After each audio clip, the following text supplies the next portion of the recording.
Luar biasa ya. Waktu Tuhan hadir pasti ada transformasi. Ada zaman Tuhan yang mengubahkan hidup orang. Ya. Dan minggu kemarin kita sangat diberkati, baik ibadah 1 maupun ibadah 2. Ibadah pertama, Ibu Pastor Dina yang berkhotbah bicara tentang doa. Doa syafaat, tidak ada sesuatu yang jadi tanpa doa. Semua kita berdoa sehingga ada GDS, ada GKRI, dan tadi kita sudah dengarkan kesaksian. Waktu orang taat, waktu kita dengar firman lalu kita taat untuk lakukan, terobosan besar terjadi. Tadi kita dengar kesaksian, kenapa keluarga Ibu Evi tadi ya kesaksian, Evi Napitupulu bersama keluarga hadir dalam doa, selama ini tidak pernah. Tapi ketaatan, waktu dengar firman, habis itu ada doa, Roh Kudus yang dorong itu pasti ya Ibu Evi. Itu Roh Kudus yang dorong untuk hadir, dan waktu hadir ada berkat. Setiap kali kita dengar firman, kita taat lakukan, ada berkatnya. Ada upahnya, ada terobosannya.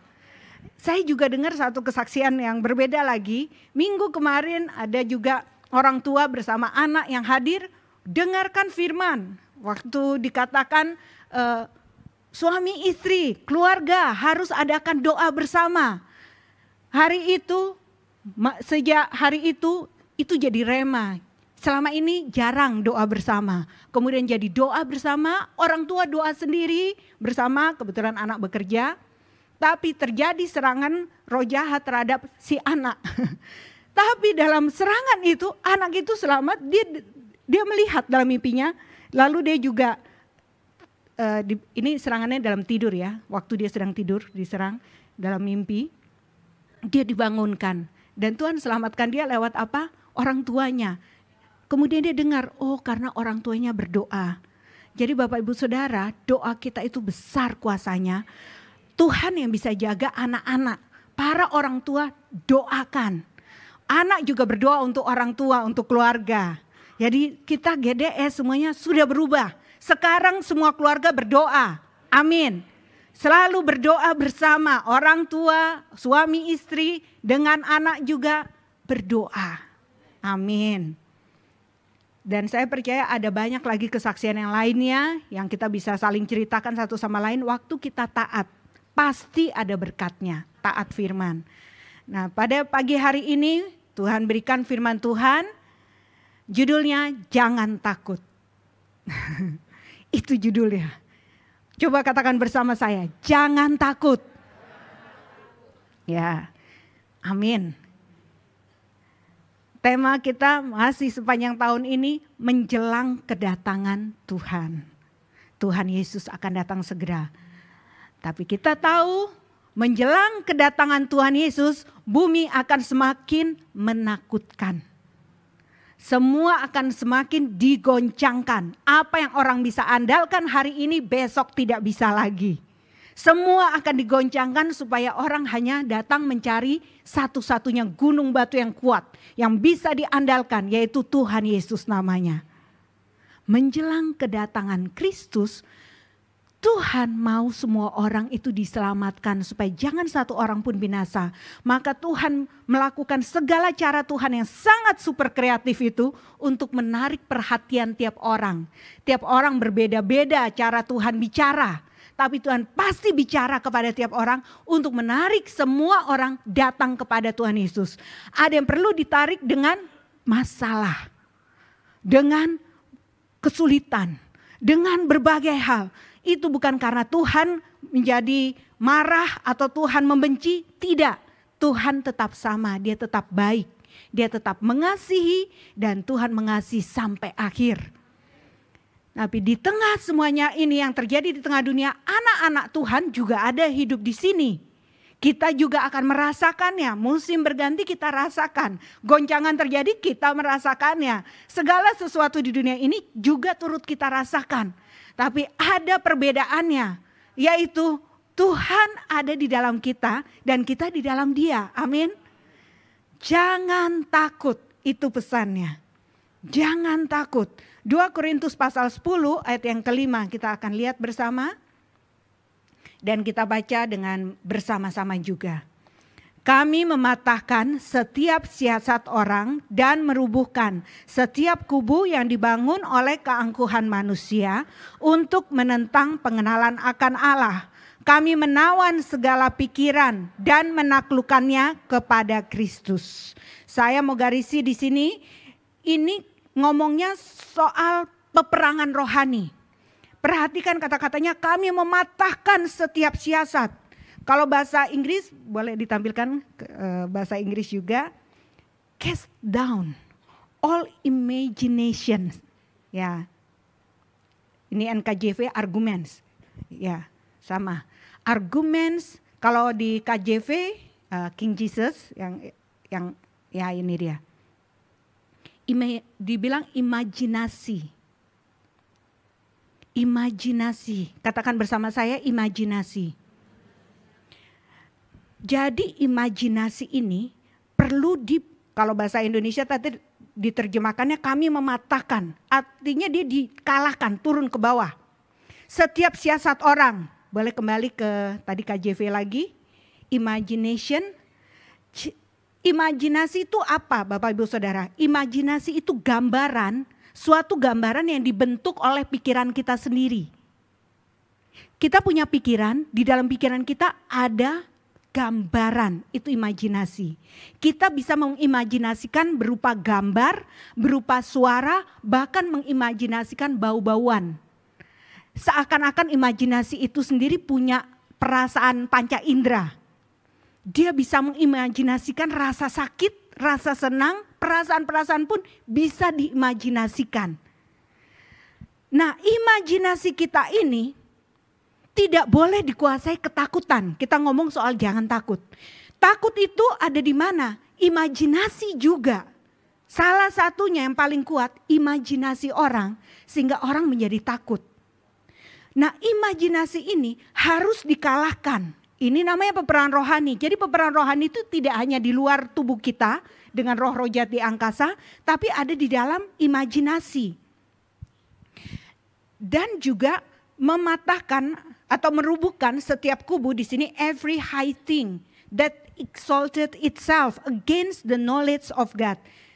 Jadi semua yang meninggikan diri melawan pengenalan akan Allah, itu terjemahan bahasa Indonesia. Semua yang melawan pengenalan Allah itu dia membangun benteng. Bentengnya dibangun di dalam pikiran.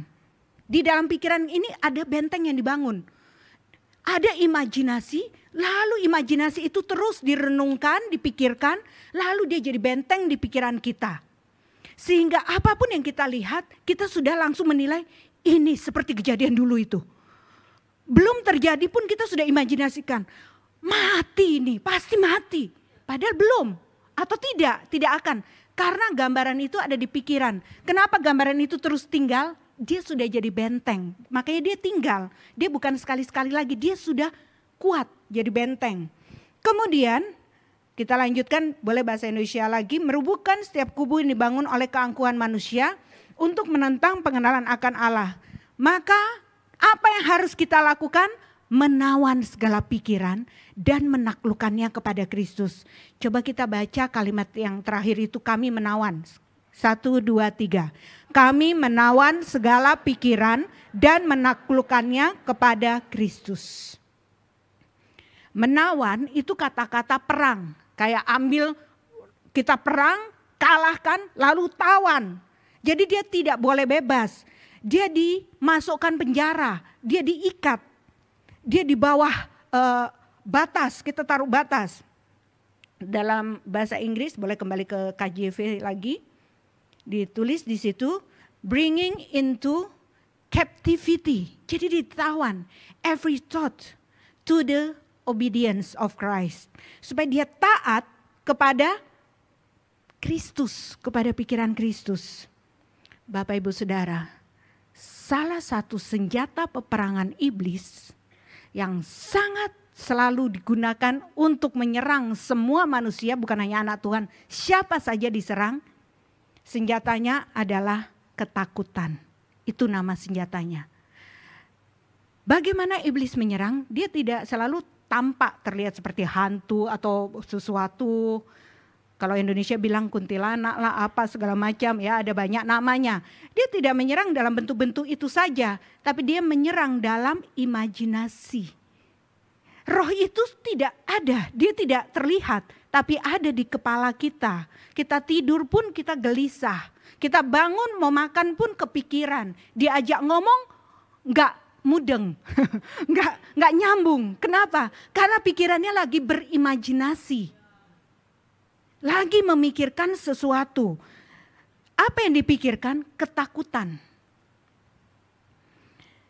Menyerang dalam bentuk ketakutan dan diberikan dalam rupa imajinasi, yaitu gambaran-gambaran di pikiran kita. Ini terjadi kepada semua manusia, termasuk kepada anak-anak Tuhan yang dalam pengurapan Tuhan, yang mau sungguh di dalam Tuhan. Ini senjata peperangannya iblis.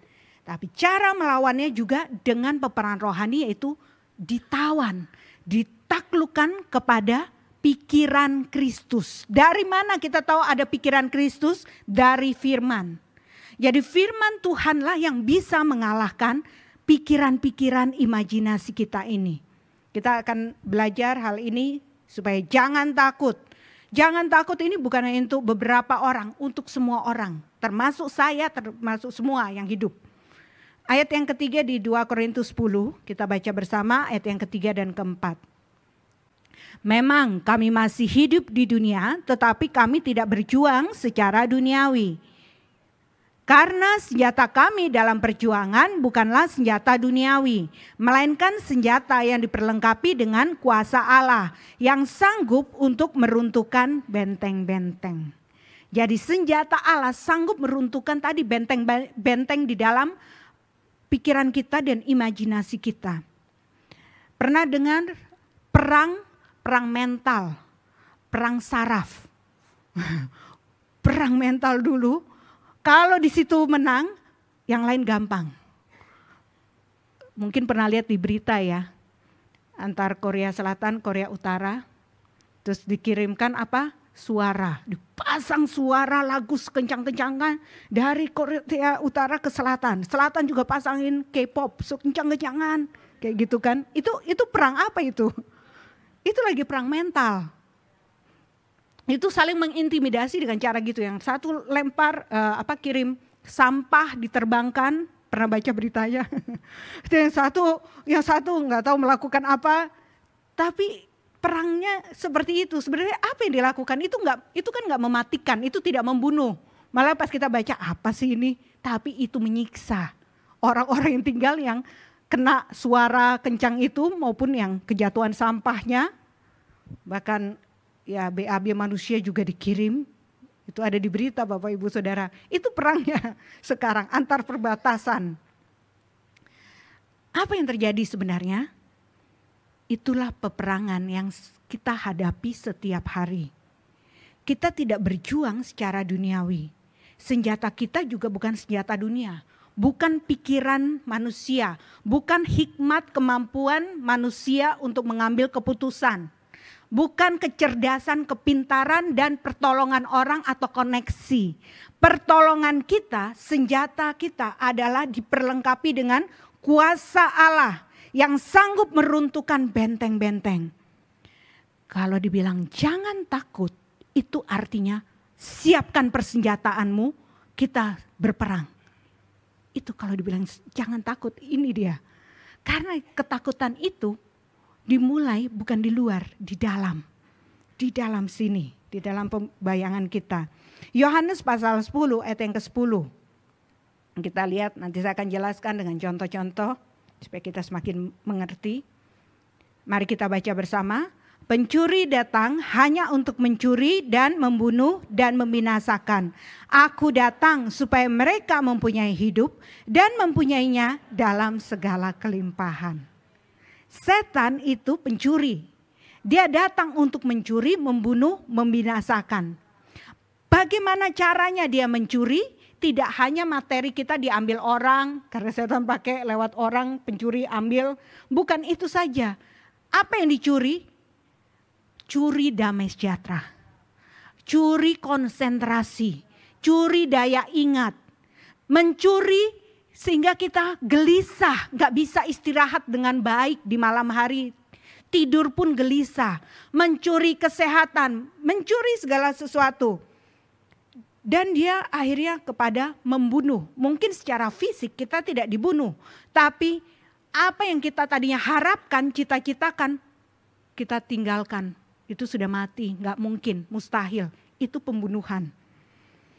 Dan pembinasa, dia membinasakan juga secara fisik tapi juga nanti kekal di alam roh, artinya mati kekal. Cara mencuri salah satunya lewat Yohanes 8 ayat 44 katakan, mari kita baca bersama. Iblislah yang menjadi bapamu dan kamu ingin melakukan keinginan-keinginan bapamu. Saya mengerti kalau baca ayat ini kadang orang gak mau ikutan baca. Enggak kok, iblis bukan bapakku. Mari kita baca bersama ayat ini. Iblislah yang menjadi bapamu dan kamu ingin melakukan keinginan-keinginan bapamu. Ia adalah pembunuh manusia sejak semula dan tidak hidup dalam kebenaran. Sebab di dalam dia tidak ada kebenaran. Apabila ia berkata dusta, ia berkata atas kehendaknya sendiri. Sebab ia adalah pendusta dan bapa segala dusta. Firman Tuhan ini Tuhan Yesus katakan untuk menegur tapi juga untuk meluruskan dan mengajar. Siapa yang percaya kepada dustanya iblis sama dengan iblislah bapamu. Dustanya iblis adalah segala sesuatu yang bukan kebenaran yang kita terima. Karena iblis tidak punya kebenaran di dalam dirinya. Jadi yang disebut kebenaran adalah semua yang sumbernya dari Tuhan. Yang disebut dusta adalah semua yang bukan dari Tuhan. Nah, cuman ada dua Bapa. Bapa di surga yaitu Tuhan kita yang kita kenal dalam nama Tuhan Yesus, atau bukan Bapa di surga sama dengan iblislah bapamu. Ini berperang di dalam pikiran kita, di dalam imajinasi kita. Mana yang mau kita renungkan? Mazmur 1 ayat 1 sampai 3 sudah bilang, ayat 2. Renungkan firman Tuhan siang dan malam. Tapi apa yang kita renungkan? Apa yang kita renungkan? Oh, kata berita. Oh, kata ini. Ya, ini saya khotbah untuk semuanya. Untuk kita semua. Termasuk saya di dalamnya. Karena tiap hari kita menghadapinya. Aduh, katanya harga gas naik. Habis itu kelangkaan. Lalu sekarang telur. Enggak ya, telur enggak. Apalagi dan sebagainya.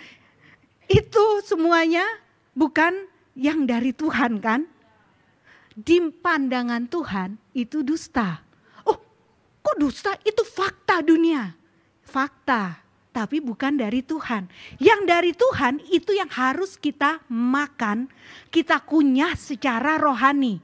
Kita kunyah di dalam pikiran kita juga. Kita renung-renungkan, pikir-pikirkan. Ngapain pikir-pikirkan segala sesuatu yang memang akan terjadi, itu fakta, itu memang akan terjadi. Lalu kita pikir-pikirkan, lalu kita sendiri, aduh bagaimana hidup saya ini. Karena ketakutan itu akan mencuri, membunuh, membinasakan. Tapi kalau kita merenungkan kebenarannya dari Tuhan, maka apa yang terjadi? Mazmur 1 ayat 3, seperti pohon yang ditanam di tepi aliran air. Musim berganti tapi dia tetap menghasilkan buah pada musimnya. Daunnya tetap hijau. Dan apa saja yang diperbuatnya berhasil. Loh, gak tergantung musim. Gas naik. Itu bensin naik, solar naik, gak tergantung musim. Musim pandemi, musim sakit, musim ini. Tidak tergantung musim. Kenapa?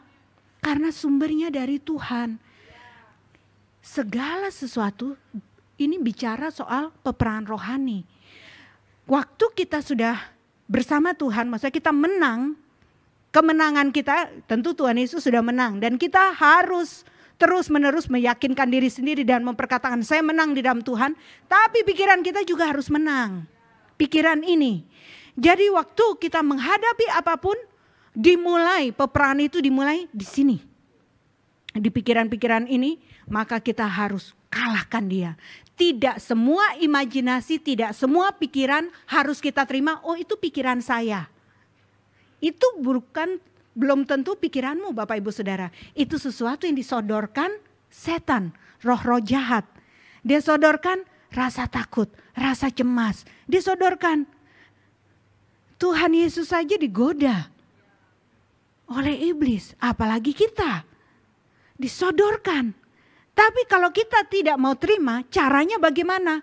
Bukan hanya, tidak, tapi mikirin. Tidak, saya anak Tuhan.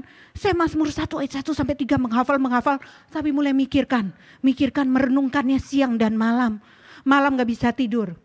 Apa yang harus kita lakukan? Lawan. Jadi katakan, saya buang pikiran ini. Saya tidak mau ini. Cari itu ayat firman. Allahku akan menyediakan semua keperluanku di dalam Kristus Yesus.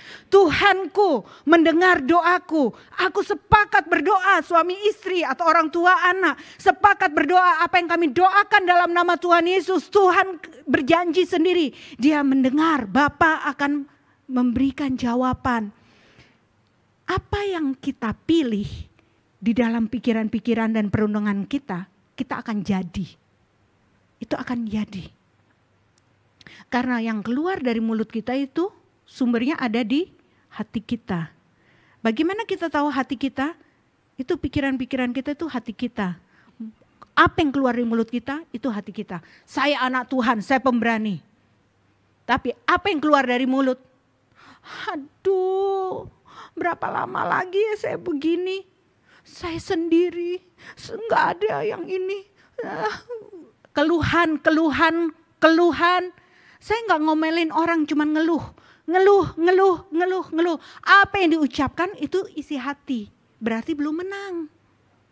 Kemenangan itu di hati kita, di pikiran kita. Jadi tidak semua pikiran-pikiran itu dari diri kita sendiri. Kalau kita mulai digelisahkan, tandanya bahwa pikiran itu bukan milik kita. Dengarkan Bapak Ibu Saudara. Kalau kita mulai digelisahkan oleh pikiran-pikiran kita, langsung sadari, ini nih senjata iblis. Ini yang akan membuat saya kalah. Saya tolak semua pikiran ini. Saya tidak mau ini. Ampuni saya Bapa. Kalau kita sudah sempat menerima dan merenungkannya, datang kepada Tuhan. Ampuni saya Tuhan, saya tidak mau takut. Karena Engkau Tuhan yang menjamin saya. Ampuni saya, lepaskan saya dari pikiran-pikiran ini. Begitu caranya. Amin. Kita lanjutkan. Jadi iblis itu sumber dari segala sesuatu yang tidak dari Allah. Atau Bapa segala dusta. Disebut Bapa itu artinya dia kepalanya. Dia sumbernya. Yang mana yang akan kita pilih? Suara siapa yang kita dengar? Kita akan masuk ke sebuah kisah yang terkenal. Yaitu Daud lawan Goliat. 1 Samuel pasal 17 ayat 1 sampai 58 itu kita bisa lihat di Alkitab kita. 1 Samuel 17 itu kisahnya seluruhnya. Kita mau lihat langsung ayat ke-8. 1 Samuel 17 boleh tampilkan. Nah, kita akan lihat perangnya di sini juga perang rasa takut dan intimidasi. Perangnya belum pakai senjata nih. Kemenangan itu diperoleh waktu mengalahkan roh ketakutan dan intimidasi. Baru pakai senjata kemudian. Jadi yang di alam roh harus dimenangkan lebih dahulu. Maka yang di alam fisik ini akan menang. Kita lihat. Jadi ini orang Filistin. Yaitu kita tahu namanya Goliat. Dia berdiri dan berseru kepada barisan Israel, katanya pada mereka, dia tantang ya. Mengapa kamu keluar untuk atur barisan perangmu? Bukankah aku seorang Filistin dan kamu adalah hamba Saul? Karena Raja Saul, rajanya Israel saat itu. Pilihlah bagimu seorang dan biarlah ia turun mendapatkan aku. Terus ayat 9 dan 10. Jika ia dapat berperang melawan aku dan mengalahkan aku, maka kami akan menjadi hambamu. Tapi jika aku dapat mengungguli dia dan mengalahkannya, maka kamu akan menjadi hamba kami dan takluk kepada kami. Jadi belum perang, ini sendiri sudah disebut perang. Perangnya apa? Perang kata-kata. perang ngomong. Ayat 10 selanjutnya. Pula kata orang Filistin itu, aku menantang hari ini barisan Israel. Berikanlah kepadaku seorang supaya kami berperang seorang lawan seorang. Jadi dia tantang, maju. Siapa berani menghadapi saya? Kata dia begitu ya. Jadi ini nantang dan di sini juga masuk di dalamnya roh ketakutan dan roh intimidasi. Kita lihat kita belajar dari kisah ini. Peperangan rohani itu seperti ini. Ayat selanjutnya ayat 11. Maka ketika Saul dan segenap orang Israel mendengar perkataan orang Filistin itu, maka cemaslah hati mereka dan sangat ketakutan. Lihat, apa yang membuat cemas hati dan takut? Apa? Kata-kata. Mari katakan bersama saya, kata-kata. Kata-kata waktu kita dengar, dia masuk ke dalam hati kita. Dia terngiang-ngiang di kepala kita. Terbentuklah imajinasi-imajinasi. Mereka cemas hati dan sangat ketakutan. Ayat ke-14, Daud ini anak bungsu. Dia punya 3 kakak yang pergi jadi tentaranya Saul juga, prajurit Saul. Ayat ke-16, kisahnya orang Filistin itu yaitu Goliat, dia maju mendekat pada pagi hari dan pada petang hari. Demikianlah ia tampil ke depan 40 hari lamanya. Jadi 40 hari sudah perang, tapi Daud masih di rumah. Masih menjaga kambing domba ayahnya. Jadi udah berjalan lebih dari sebulan. Tiap hari perangnya ngapain? Teriak-teriak. Ayo maju lawan saya. Pagi hari dan petang hari. Jadi dikasih masukan di dalam telinga orang Israel dan di dalam hati dan pikiran imajinasi mereka dikasih masukan. Pagi hari diteriakin, sore hari diteriakin. Mungkin ini yang ditiru ya, perang yang di Korea sekarang ini. Pakai pengeras suara itu. Orang sampai gak bisa tidur. Ya bisa dicari sendiri beritanya. Sengaja dipasang lagu kencang-kencang itu. Jadi pagi hari, sore hari, pagi hari, sore hari. Itu dikerjakan dan tidak ada satu orang Israel pun yang berani melawan. Semua cemas dan takut. Lalu ayat 17, Bapak Isai suruh Daud bawa makanan buat kakak-kakak atau abangnya. Ayat ke-19, karena mereka sedang tengah berperang. Berperang melawan orang Filistin. Tapi perangnya belum pakai tombak, panah dan segala, enggak. Perangnya lagi lihat-lihatan. Dengar lalu lari takut. Dengar lari takut. Tiap hari begitu. Terus ayat 23. Jadi waktu Daud sedang di sana. Dia lagi mau kasih mengantarkan catering. Kiriman makanan dari ayahnya kepada kakak-kakak. Sedang ia berbicara dengan mereka. Kepada orang-orang di situ, tampillah maju pendekar itu namanya Goliat, orang Filistin dari Gad. Dari barisan orang Filistin, ia mengucapkan kata-kata yang tadi juga. Ini kayak putar kaset atau putar rekaman ya, zaman sekarang rekaman. Play, pagi di play, sore play lagi. Ia mengucapkan kata-kata yang tadi juga dan Daud dengar saat itu. Itu baru pertama kalinya Daud dengar. Daud mendengarnya. Ayat ke-24. Ketika semua orang Israel melihat orang itu, larilah mereka daripadanya dengan sangat ketakutan. Jadi waktu mereka dengar 40 hari ya. Hari ke-40 ini sudah. Lalu mereka dengar, mereka lihat, lari lagi. Sangat ketakutan. Ini maju, mundur, lari. Ketakutan. Dan di sini ditulis sangat ketakutan. Bukan cuma takut, sangat. Pakai lari lagi, ini prajurit bukan orang umum, bukan pekerja biasa. Prajurit terlatih ketakutan sampai lari-lari. Ayat ke-25, lalu mereka katakan kepada Daud. Ataupun mereka cerita satu sama lain. Nah perhatikan, apa yang keluar dari mulut kita itu isi hati kita. Sudahkah kamu lihat orang yang maju itu? Sesungguhnya ia maju untuk mencemoohkan orang Israel. Jadi mereka ulangi kata-katanya dan sikapnya dan perasaan mereka. Itu yang diulangi. Sudah lihat gak tadi? Padahal itu 40 hari, ini udah hari ke-40. Dari hari pertama juga sudah lihat kan. Tapi sudah lihat gak tadi? Itu begini. Orang yang mengalahkan dia akan dianugerahi raja kekayaan yang besar. Raja akan memberikan anaknya dan selanjutnya. Itu rewardnya, upahnya kalau ada orang yang berani maju. Karena gak ada orang yang berani maju dari antara prajurit. Bapak Ibu Saudara, tiap hari kita sedang mendengar kata-kata seperti Goliat bicara. Baik itu ketakutan masalah ekonomi, ketakutan masalah anak saya bagaimana, ketakutan masalah pasangan saya, dia sedang apa, dia gak telepon-telepon, dia sedang menginap di mana, apa yang terjadi, kenapa gak pulang-pulang. Atau ketakutan bagaimana dengan berikutnya, tiap pagi, tiap malam, setan datang bicara. Dan dia bicara, lalu kalau kita menangkapnya, kita merenungkannya, kita mengimajinasikannya, maka kita akan ketakutan, sangat ketakutan, lari. Goliat belum maju ketemu langsung, cuman teriak-teriak. Tapi dia terlihat, badannya terlihat, orang lari ketakutan. Hari-hari kita akan menghadapi berita-berita yang menakutkan.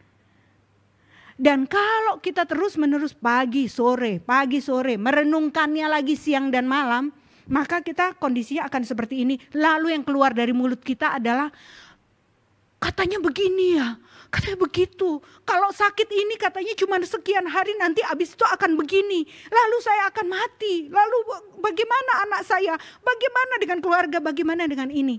Siapa yang bicara itu? Siapa? Suara siapa itu? Apakah itu suara Tuhan? Bukan. Itu bukan suara Tuhan. Kalau kita menerimanya di dalam pikiran kita, berarti kita telah, itu tadi, iblis adalah bapamu. Karena engkau percaya apa yang dia katakan. Tidak semua pikiran kita, ini saya ucapkan sekali lagi, tidak semua pikiran dan perundangan kita adalah diri kita. Bahkan diri kita sendiri juga harus terus-menerus disangkali kedagingan ini, ditaklukkan kepada kehendak Tuhan. Tapi tidak semua diri kita. Banyak itu dilemparkan, disodorkan kata-kata di dalam imajinasi kita ini. Lalu mereka mengulangi kata-katanya dan perasaannya bagaimana. Ayat 32, langsung loncat ayat 32. Maka Daud tampil.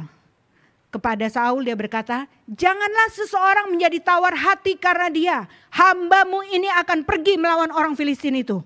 Satu kali dia dengar itu orang Filistin, yaitu Goliat bicara. Satu kali saja dia langsung, saya yang lawan. Sikap ini harus ada di dalam roh kita. Satu kali kita dengar dan kita kenal, ini bukan Tuhan. Itu imajinasi tadi. Take captives, semua pikiran, semua imajinasi, semua yang melawan Tuhan di dalam diri kita, itu harus langsung dikalahkan. Jangan biarkan dia ngomong ulang, besok bangun dengan pikiran omongan ulangnya dia. Perasaannya kita terpengaruh lagi. Ini satu kali Daud langsung bilang, saya maju, saya akan pergi melawan. Ayat 33. Apa kata Saul? Karena Saul pun sama, dia di bawah roh ketakutan dan intimidasi. Maka Saul bilang, tidak mungkin engkau dapat menghadapi orang Filistin itu. Kalau kita melawan suara-suara itu, gangguan di pikiran kita yaitu, bagaimana kalau gak cukup? Bagaimana dengan bulan depan? Bagaimana saya harus bayar? Tanggal sekian harus sudah bayar. Lalu muncul suara lagi berikutnya. Tidak mungkin kamu bisa. Tidak bisa, mustahil. Siapa yang bisa bantu kamu? Gak ada jalan keluar. Itu suara siapa saya tanya? Iblis, bukan suara Tuhan. Kalau kita pegang suara itu, suara iblis, berarti iblislah bapamu. Oh, dijauhkanlah. Tidak mau. Kita lihat selanjutnya. Tidak mungkin kata Saul. Tapi apa kata Daud ayat 34? Daud bilang, nah, dia kasih tahu, hambamu ini biasa menggembalakan kambing domba ayahnya. Apabila datang singa atau beruang yang menerkam seekor domba dari kawanannya, ayat selanjutnya, Maka aku mengejarnya, menghajar, melepaskan domba itu dari mulutnya, mulut singa dan beruang. Ya. Kemudian kalau dia berdiri, baik singa ataupun beruang, menyerang aku tangkap janggutnya, lalu hajar dan bunuh. Ayat selanjutnya. Baik singa maupun beruang telah dihajar oleh hambamu ini. Dan orang Filistin yang tidak bersunat itu, artinya dia tidak percaya Tuhan, ia akan sama seperti salah satu daripada binatang itu. Karena ia telah mencemooh barisan daripada Allah yang hidup. Apa yang bikin Daud ini bergelora semangat sekali? Karena dia dengar ini orang mencemooh barisan Allah. Jadi dia gak bilang barisannya Saul. Orang Filistin, orang Goliat tadi bilang, kamu semua hamba-hamba Saul. Tapi Daud enggak. Daud bukan hamba-hamba Saul. Miliknya Allah. Dia bilang kalau dia mencemooh, dia bukan mencemooh barisannya Saul. Dia mencemooh barisannya Allah. Ini harus jadi sikap hati kita. Siapapun yang bicara kepada kita atau melakukan sesuatu kepada kita, kita harus tahu identitas kita siapa. Saya ini miliknya Tuhan. Saya tidak sedang bela nama keluarga. Saya tidak sedang bela nama perusahaan. Saya tidak sedang bela nama baik kami. Tapi saya sedang membela nama Tuhan saya yang ada dalam diri saya. Karena Tuhan mempercayakan dirinya kepada saya. Tuhan Yesus tinggal dalam saya dikenal sebagai anak Tuhan. Saya orang Kristen, saya membawa nama Tuhan Yesus. Itu akan membuat kita membela yang benar. Tidak yang salah. Ayat selanjutnya 37. Kemudian pula kata Daud, Tuhan yang telah melepaskan aku. Dengarkan, semua orang ketakutan, tapi Daud tidak mau merenungkan kata-kata dan mengimajinasikan ketakutan itu. Dia tidak mau merenungkan itu.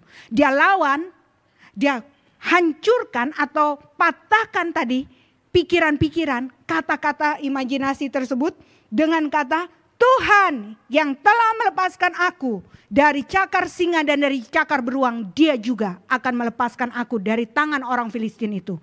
Kalau ditanya punya pengalaman gak hadapin orang Filistin? Gak punya, tapi saya punya pengalaman dengan Tuhan. Tuhan yang sudah tolong aku, boleh ditampilkan lagi. Tuhan akan melepaskan aku dari tangan orang Filistin itu. Kata Saul kepada Daud, pergilah, Tuhan menyertai engkau. Ini Saul sepenuh hatinya enggak ya, bilang pergi, Tuhan menyertai. Saul gak tahu, orang dia dalam ketakutan. Tapi ya sudah, karena kamu maksa, pergilah. Kita siap ya nanti angkat satu orang ini. Dia akan mati ini. Siapin kubur. Tuhan menyertai kamu, berangkatlah gitu, pergilah. Tapi apakah Saul percaya bahwa Daud bisa? Tidak, dia bilang tidak mungkin. Tapi Daud punya pengalaman. Bapak ibu saudara, pengalamanmu ditolong Tuhan, jangan lupakan itu. Pengalamanmu mengalami mujizat, jangan lupakan itu. Karena ada saatnya itu menjadi senjatamu. Senjata untuk berkata, Tuhan yang telah menolong saya tahun sekian-sekian, saya hampir mengalami kebangkrutan, saya hampir mengalami ditipu besar, saya hampir mengalami ini, tapi Tuhan sudah tolong, Tuhan akan tolong saya kali ini lagi. Amin. Tuhan sudah menolong. Bahkan kadang kita tidak punya pengalaman pribadi yang sebesar orang lain, kita dengar kesaksian orang lain, kita dapat berkata, dia mengalaminya, Tuhannya dia sama Tuhan saya itu sama. Saya percaya kalau dia sudah ditolong dalam perkara itu, saya juga. Karena ini pengalaman pertama misalnya, untuk suatu perkara yang dihadapi. Amin. Jadi mana yang akan kita pegang dalam pikiran kita, kita renungkan, kita pikir-pikirkan. Kita harus membuat pilihan. Dan jangan biarkan perenungan kita ini liar, jalan sendiri, semau-maunya. Itu firman Tuhan ajarkan. Tadi kita udah baca ayatnya di awal. Kemudian ayat 38, saya masih lanjutkan dari kisah Daud.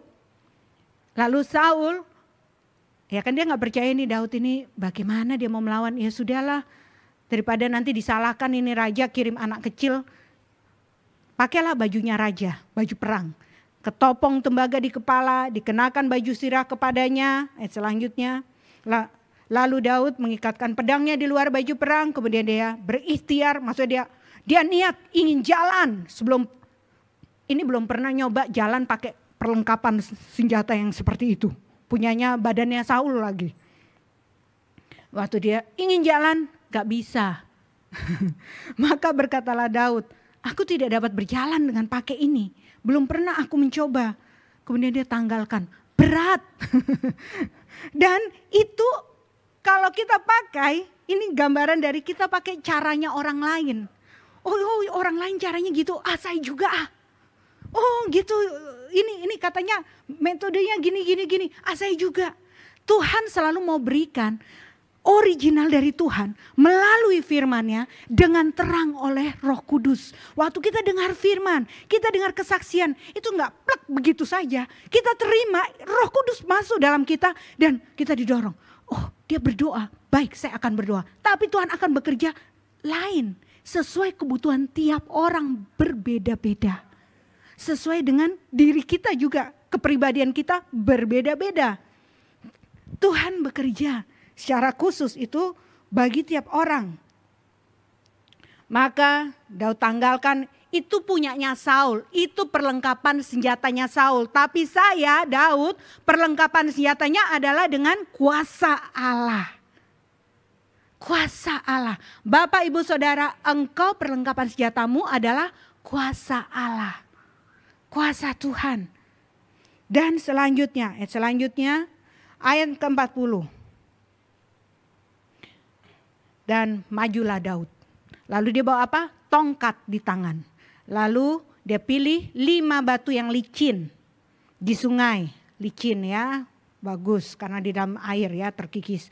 Taruh dalam kantung gembala, tempat batu-batu, umban yaitu katapel dipegang di tangannya. Dia mendekati orang Filistin itu. Dan selanjutnya orang Filistin itu kian dekat menghampiri Daud dan di depannya orang yang bawa perisainya. Jadi Goliat sendiri punya pembantu, asisten khusus bawa perisai. Karena Goliat itu besar, perisainya berat. Tapi ada orang bantu bawa perisainya. Selanjutnya. Ketika orang Filistin itu menunjukkan, dia dari jauh. Oh, ada yang berani setelah hari ke-40, ada yang berani maju. Mari. Dia lihat dari jauh, jalan. Waktu dia pandang ke arah Daud, setelah lihat dia, dihinanya Daud itu. Karena dia masih muda, kemerah-merahan elok parasnya. Gak tampilan prajurit. Tampilan anak-anak lagi main di panas matahari karena dia memang gembala domba. Ya. Dia terlihat sangat muda dan kemerah-merahan. Jadi dihina. Roh intimidasi itu menghina. Saya anak Tuhan, tapi kenapa hidup saya gini? Kok saya jatuh sakit? Kok saya ini? Kenapa saya anak Tuhan, tapi saya mengalami ini? Dihina oleh siapa? Roh intimidasi. Berarti mungkin Tuhan marah sama saya. Tuhan membenci saya. Oh, bagaimana saya mau mendekat lagi sama Tuhan? Mungkin karena saya berdosa. Maka saya mengalami semuanya ini. Kalau kita berdoa mengevaluasi diri di hadapan Tuhan, Tuhan akan bawa kepada doa pertobatan selesai. Bukan direnung-renungkan menyiksa diri sendiri, hati, pikiran, perasaan diri terintimidasi. Itu bukan pekerjaan Roh Kudus, itu kerjaannya roh intimidasi. Jadi di sini Goliat punya senjata apa? Mulutnya. Goliat ini mulutnya. Jadi dia hina Daud. Ayat 44. Kata-kata intimidasi dikatakan oleh Goliat. Orang Filistin itu berkata kepada Daud, hadapilah aku maka aku akan memberikan dagingmu kepada burung-burung di udara. Dan kepada binatang-binatang di padang. Kalau ini orang Israel lain, gemetar lari. Gitu.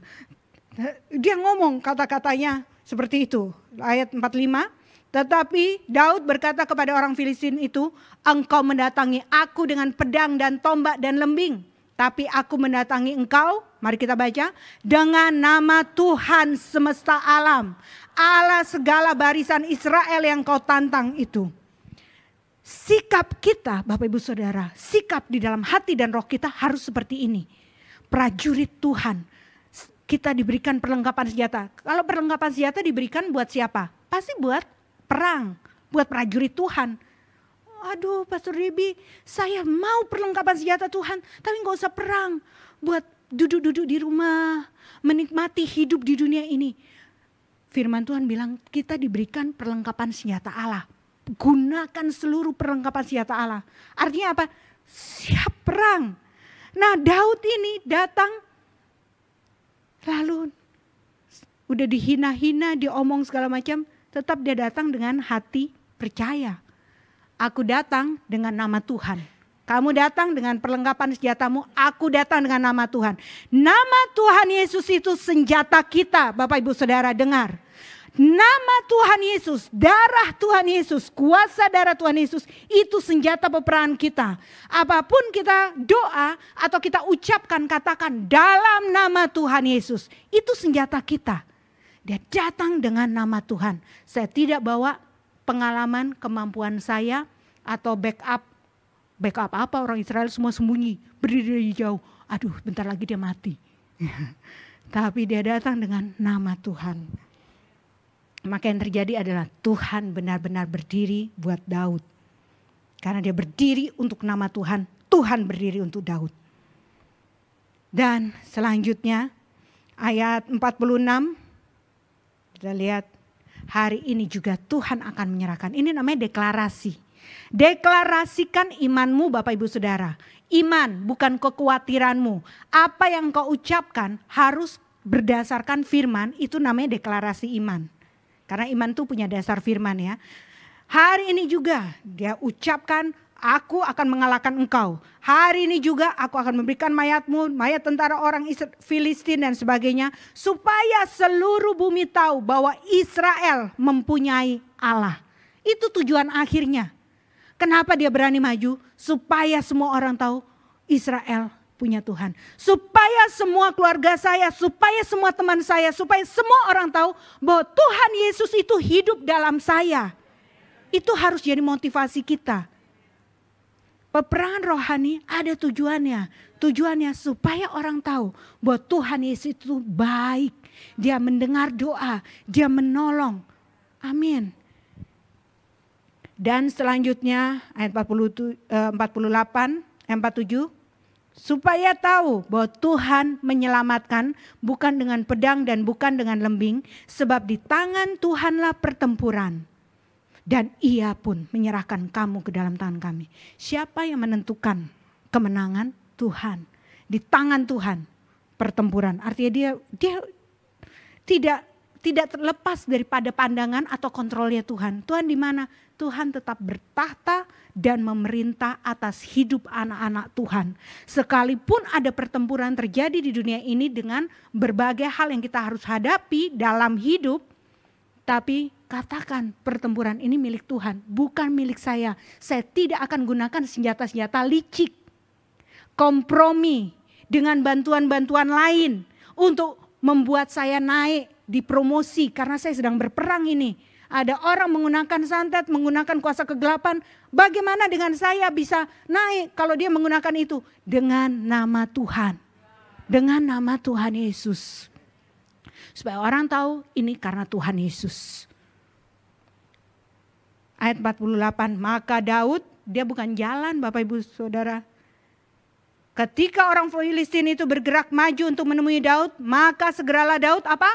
Berlari. Bukan lari mundur kayak yang lain. Berlari ke barisan musuh untuk menemui orang Filistin itu. Haleluya, sikap hati kita begini Bapak Ibu Saudara. Menghadapi tantangan apapun jangan gemetar mundur. Lebih enak setengah-setengah hati sama Tuhan, kompromi dikit sama dunia. Sungguh-sungguh sama Tuhan kok diserang-serang sih. Lebih sungguh lagi, ayo lari. Hadapi, dia lari menghadap. Kemudian selanjutnya. Maka Daud masukkan tangannya dalam kantungnya, diambil sebuah batu. Tadi isinya berapa? 5 batu aja ya. Kalau gak kena yang 4 masih ada yang kelima. Tapi ini 1. Tembakannya cukup 1 kali. 1 batu lalu diumban, diputar itu. Dilempar langsung masuk di dahi. Gue lihat batu itu terbenam. Gak tembus keluar, terbenam ke dalam dahinya. Langsung terjerumus ia dengan mukanya ke tanah. Ayat ke-50, dia lari, dia mengalahkannya lagi dengan membunuhnya Dia mengalahkan orang Filistin itu dan membunuhnya tanpa pedang di tangan. Tanpa persenjataan dunia. Persenjataannya dia adalah nama Tuhan. Ayat 52. Maka bangkitlah orang-orang Israel dan Yehuda. Yang tadi ketakutan di kemah-kemah di tepi nonton ini. Begitu mereka lihat, syok mereka. Syok. Habis itu apa? Bersorak-sorak. Itu kita bisa bayangkan untuk sesaat sepi. Karena semua terkejut. Kok jadinya begini ya? Kita yang menang. Habis itu mereka bersorak-sorak mengejar orang-orang Filistin sampai dekat Gat dan sampai pintu gerbang Ekron. Jadi peperangannya ini peperangan di mental, peperangan di roh. Dan orang-orang yang terbunuh dari orang Filistin bergelimpangan di mana-mana. Padahal yang dikalahkan satu, yang namanya Goliat. Tapi seluruh barisan Filistin sekarang kemasukan roh ketakutan dan terintimidasi. Roh itu menyerang balik ke mereka sendiri. Jadi ini barisan Israel sekarang terimpartasi keberanian Daud. Roh ketakutan itu bisa menular. Tapi keberanian dan iman juga terimpartasi kepada orang lain. Apa yang keluar dari mulut kita, bagaimana sikap kita menghadapi masalah. Karena masalah dihadapi semua orang, siapapun. Bagaimana sikap kita, cara kita berdoa atau percaya itu jadi tontonan mata semua orang di sekeliling kita. Dan itu bisa terimpartasi. Sekarang mereka lihat Daud menang. Padahal Daud kan yang kalahkan. Tapi mereka sekarang yang tadi ketakutan semua merasa kita menang. Sementara satu yang barisan yang tadi sok-sokan. Kita kalah. Lari semua. Dikejar. Dan ya itu sampai kemana-mana dikejar-kejar. Wah, jadi peperangan rohani itu harus dimenangkan, maka yang di alam fisik bisa dikalahkan juga. Terjadi perubahan. Ayat selanjutnya ayat 58. Langsung loncat ke ayat 58. Sekarang Saul tanya, anak siapa engkau ya orang muda? Jadi Saul tuh tanya, sebelum ayat ini Saul tanya kepada dia punya asisten-asisten, ditanya, itu yang maju tadi itu siapa sih? Anaknya siapa? Kenapa penting menanyakan anak? Dia itu latar belakangnya apa? Siapa dia? Kita gak kenal, dia tidak terkenal, dia bukan prajurit, dia bukan siapa-siapa. Bapak Ibu Saudara, seringkali kita seperti itu, tidak dikenal. Loh, siapa orang ini? Kok sekarang dia jualan laku? Saya teringat bakmi. Kemarin saya baru kesaksian kan. Bakmi blessing. Loh, kok sekarang dia laku? Siapa orang ini? Pengalamannya apa? Oh, mungkin dia belajar kuliner. Padahal tidak. Siapa orang ini? Mereka ingin tahu. Saul juga ingin tahu. Ini anak siapa? Terus kata Daud, saya anak Isai. Saul juga mikir, Isai itu siapa ya? Gak kenal juga. Tapi dibilang saya anaknya Isai. Ya sudah, memang dia anaknya Isai. Tapi dia maju bukan dengan nama Isai. Dia maju dengan nama Tuhan. Bapak Ibu Saudara, kita ini bisa anaknya siapa saja atau latar belakang kita, pendidikan, pengalaman apa saja. Jika orang pingin selidiki, sekolahnya di mana? Dulu dia belajar apa? Pengalaman hidupnya apa? Setelah diselidiki semua, orang pikir, tapi kenapa dia bisa beda sendiri ya? Kok enggak seperti yang lain ya? Karena anaknya Bapa. Karena anaknya Bapa. Amin. Jangan takut. Saya tutup dengan ayat ini. Mari kita baca Sakaria pasal 4 ayat ke-6. Sakaria pasal 4 ayat ke-6. Maka berbicaralah ia, katanya, inilah firman Tuhan kepada Zerubabel, bunyinya. Bukan dengan keperkasaan dan bukan dengan kekuatan, melainkan rohku, firman Tuhan semesta alam. Jadikan ayat ini rema, bukan keperkasaan saya. Bukan karena ada saya kekuatan, saya ini lemah sebenarnya. Saya tidak bisa, tapi dengan roh Tuhan. Roh Tuhanlah yang di dalam kita. Roh Tuhan melingkupi kita. Roh Tuhan memimpin hidup kita. Hadapi apapun yang akan terjadi di hari-hari ke depan Bapak Ibu Saudara. Hadapi semuanya itu dengan jangan takut. Hadapi dengan nama Tuhan. Maju dengan nama Tuhan. Suara siapa yang akan kau renungkan? Pastikan kau kalahkan lebih dahulu di dalam imajinasi pikiranmu. Waktu yang di mental ini, di roh ini kalah, maka di alam fisik pun engkau akan alami mujizat-mujizat pertolongan Tuhan. Mari kita bangkit berdiri, kita masuk dalam doa.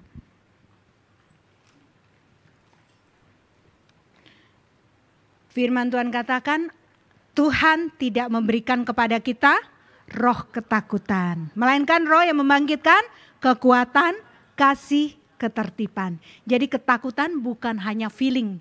Firman Tuhan bilang itu roh. Jadi kalau kita dengerin suara roh itu, maka kita harus kalahkan dia. Lawan dengan firman.